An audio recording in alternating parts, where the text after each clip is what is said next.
Welcome to Unearthed Realities podcast, a podcast where we speak to fringe groups, interesting people, and taboo topics. Today, we're joined by Travis. Travis, welcome to the show. Hi.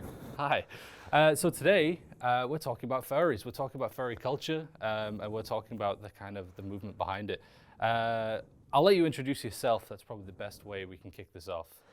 Well, I'm Travis. I'm 21, a student at York St. John University, and I also go by the name Blaze when wearing this. That's awesome. That's so cool. Travis, how did you get into furry culture? How did it all begin?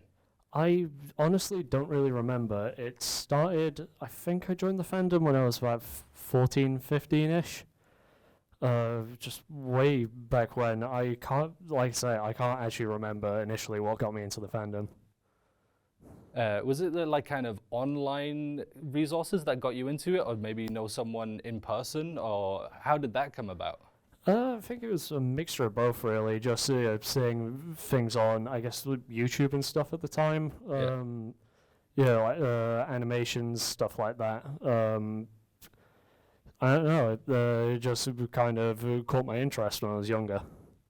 So, what is the distinction between can you break down a little bit about the identity? So, what does it have to do with animals in general? Is there a reason you chose your kind of persona? Is there something behind that? Reason I chose this character. So this is Blaze. He is a red fox.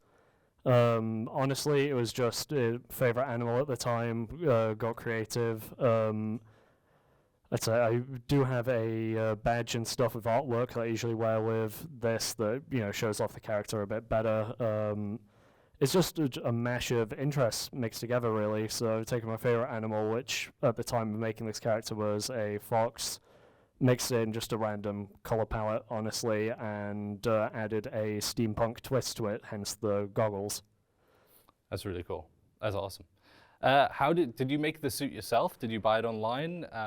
Tell me a bit more about the actual the headpiece. So this suit was made by the creator Uno Raccoon that I got it commissioned from.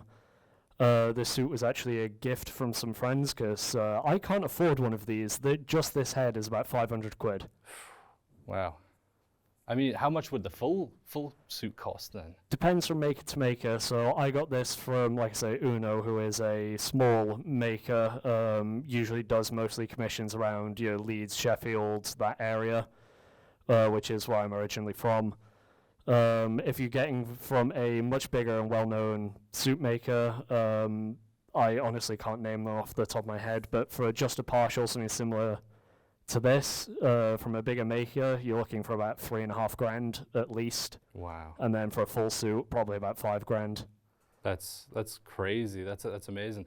That in terms of the furry kind of fandom and the group, is it more typical to find people with just the headpiece, or is it more typical to find people with the suit? And is there a differentiation? Is there a term for it at all? Honestly, when it comes to meets and stuff like that, it's a majority of people don't even have suits and stuff. They're just there to socialize and, do chat with everyone. Okay. I guess, be welcome into the fandom with, other people like them. I would say there's definitely more partial suits out there, like mine, just because they're cheaper, easier, and it's good to start off with because honestly, these things get really, really warm, especially in the, hotter months. So with a full suit, you would just melt in it. And then usually as people get older, get more of an income, they'll save up and get a full suit. Is it common to have multiple kind of characters? Is it common to have multiple personalities in any way? Yeah. Again, person to person. I myself, I have the top of my head 8 or so characters. I know people have multiple suits and stuff, one for each character if they can afford it, that kind of thing. It's very common. Not all of them would be considered, I guess, personas like this, but just be characters for the fun of making them, honestly. Yeah, so do they get kind of, where does inspiration come from almost? Do each character have different personalities, or maybe is it just different designs, or is it all kind of down just to budgetary and personal kind of ways? All down to personal preference. My characters, they have different inspirations from different things. They have different personalities varying from their background. Some people write stories with their own characters and stuff, so they're all fully fleshed out and things like that. There's a lot of possibilities with it, really. And does role playing kind of run into that as well? For example, I know for yourself, you're very much yourself, throughout. For other people, do you find that within their different characters, they're kind of getting into that mindset a bit more and kind of running through that a bit more? Oh yeah, definitely. I know a few people, like I was saying, they fully commit to, once they put the suit on, for example, like fully just being that character, or even online or something, if they've got, say an account as a character or something, they will act as, them throughout, really. And that kind of brings me on to another question I had as well, in that what's the difference almost between a cosplayer and a furry? Is one more of an identity than another, or is it more of just a general term for each group? Bit of both, honestly. Cosplayers, they're usually more, I guess, dressing up as characters from, other shows and stuff, whereas furries, they are usually completely their own characters that they've made up and created themselves, so it's more personal, I guess. Oh, okay, so there's more individualistic kind of approach to being a furry. Yeah. Yeah. And was there other groups that could potentially be confused with furries at all? Is there any kind of crossover between groups like cosplayers and furries? Yeah, cosplayers cross over quite a bit. Anime fans, things like that, seem to cross over quite a bit. It's here nor there. It's all depending on different styles of suitors, artwork, all that kind of thing. Okay, so if anime has almost crossover, is there any kind of pop culture at all that crosses over into furry culture? Is there any kind of mainstream culture that is kind of prevalent in furry culture at all? Well, there's a lot of overlaps. It depends on person to person. I know a lot of furries that are also anime fans and things like that. A majority of furries will be fans of like animated shows and things like that. Like I say, it's person to person, really. Everyone's different, but there is overlaps with other fandoms, cultures, things like that. Yeah.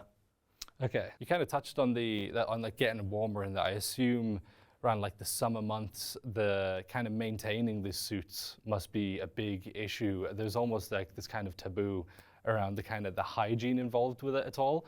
Can you walk me through like what kind of steps you take to kind of keep it hygiene, like cleaning it as well? Like I assume it must be a real task.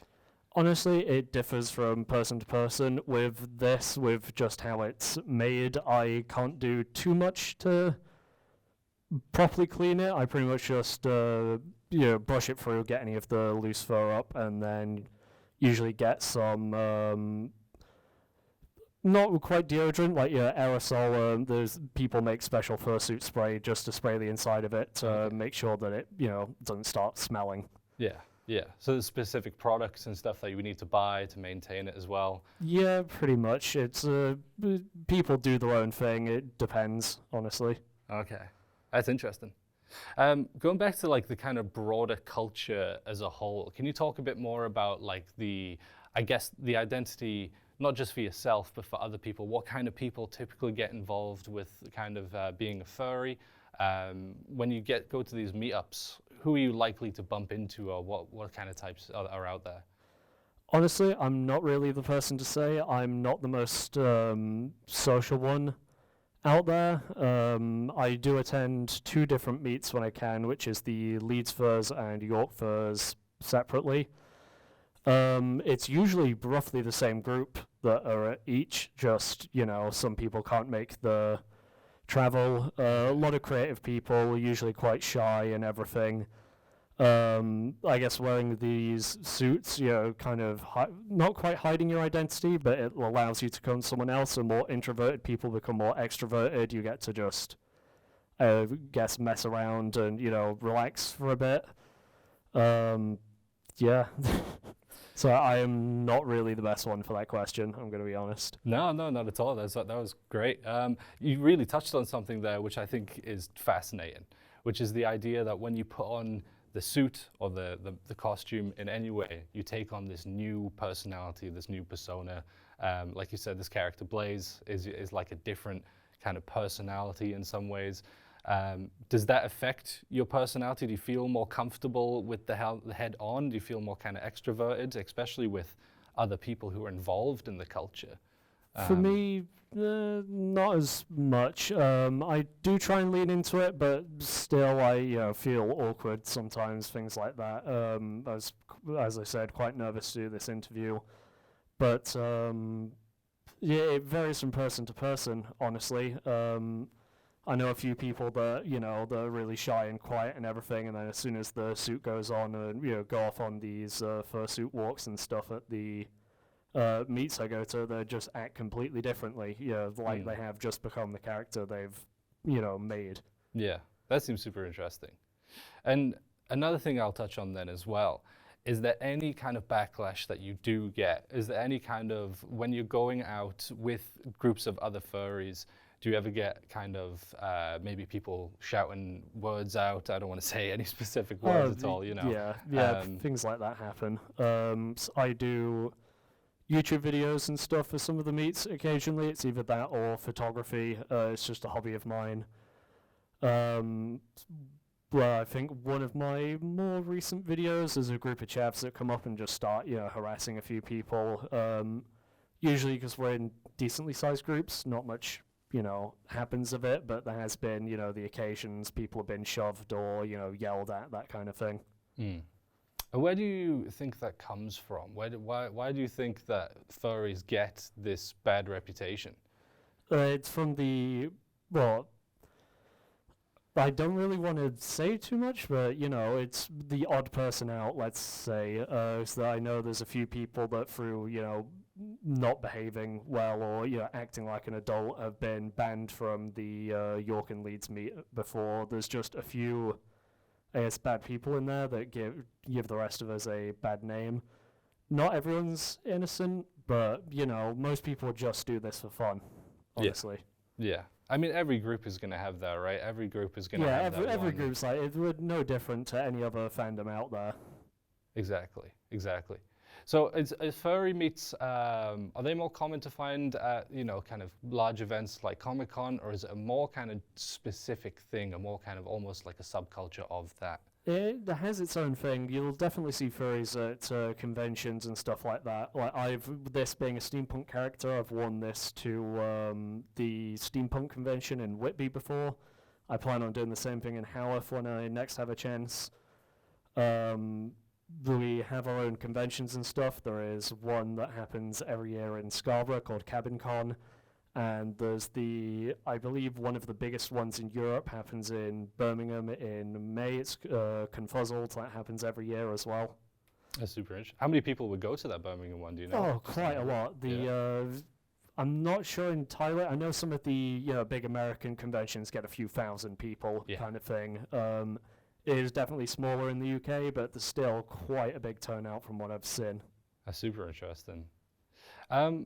Touching on another taboo topic almost, just from an outsider perspective as well. In what way does being a furry link to kind of maybe gender identities or sexual identities? Is there any kind of crossover, do you think, or is it more individual to each person? I'd say it's more individual. Again, I feel like I'm not the best person to speak on this subject, because despite being a furry, I still identify as just a male, and I identify as straight myself, so it, like I say, varies from person to person, honestly. Mm. And is there any kind of, I would say, is there any kind of sexuality linked with the character, if that makes sense? Like, is there any way that someone could express themselves through their character rather than their own everyday persona? People definitely tend to do that. I try and stay away from it mostly, but the people who do that, people enjoy doing that. It's neither here nor there. Again, it's person to person, really. Okay, more of an individualistic thing. Yeah, Yeah. yeah. Because I think that's one of the taboos again that gets kind Yeah, of. it's one of the more well-known ones. Yeah, it's kind of a broad stroke approach. But is there anything else you would like people to know about furry culture? What if you had like a message to anyone watching? What would you let them know about being a furry? Honestly, well, again, sorry, I'm not the best at interviews and stuff, but just let them be. Honestly, don't be a dick. When you see people fursuiting around, they're not intending on causing any harm. They're just having a bit of fun, just trying to be themselves. Really. I agree. I agree entirely. Yeah, this has been fantastic. Thank you so much for the talk. Any kind of closing messages then besides that? I think that was a great one to end it on, really. This has been really great. Thank you so much for coming in, Travis. This has been awesome. Yeah, thanks for coming in. This is Unearthed Realities Podcast. Tune in next time for another super interesting guest. Thanks to our guest, Travis. And check out all our descriptions, all our socials to find out a little bit more about furry culture and see what's coming up next. Thank you for listening. See you next time. Bye-bye.